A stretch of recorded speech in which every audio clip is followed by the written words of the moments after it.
In this video, we are interested to understand unemployment, the term unemployment, and a couple of metric that relates to unemployment. So, so let's get into the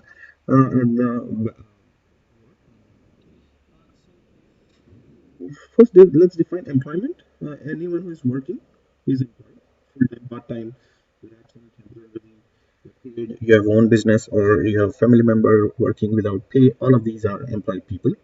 The unemployed group of the workers are those people who don't have a job, of course, but then they are searching for a job, right? So they should be one who are who should be seeking job.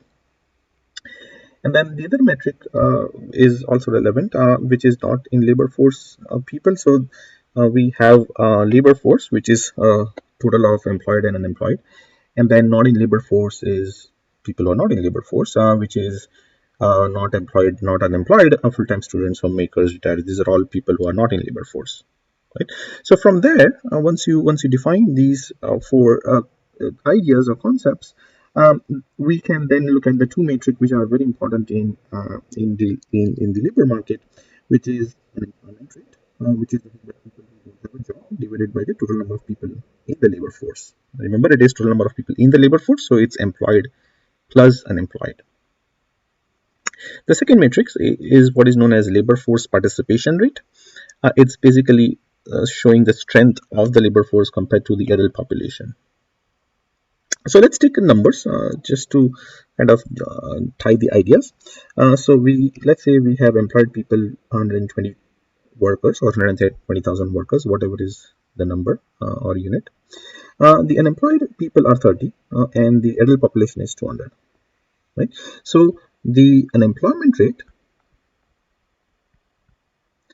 is people who don't have a job. So in this example, we have 30 people who don't have a job out of not 120. Please note, it's not unemployed over employed, but it's unemployed over employed plus unemployed. So labor force. So it's 120 plus 30, which is 150, and then times 100, right? And so this turns out to be 30 over 150, which is nothing but 20%. Then labor force participation rate is labor force over adult population.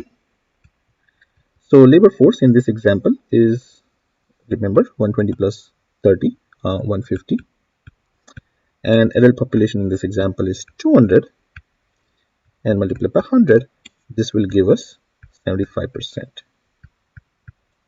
So this is the strength of labor. So this is kind of the amount of resources that a society or economy has in terms of labor, and this is how that labor is being utilized, or people who are having job or vis-a-vis people are not having job. So 20% of the labor force is not having a job, and 80% of the labor force is employed in the productive purposes.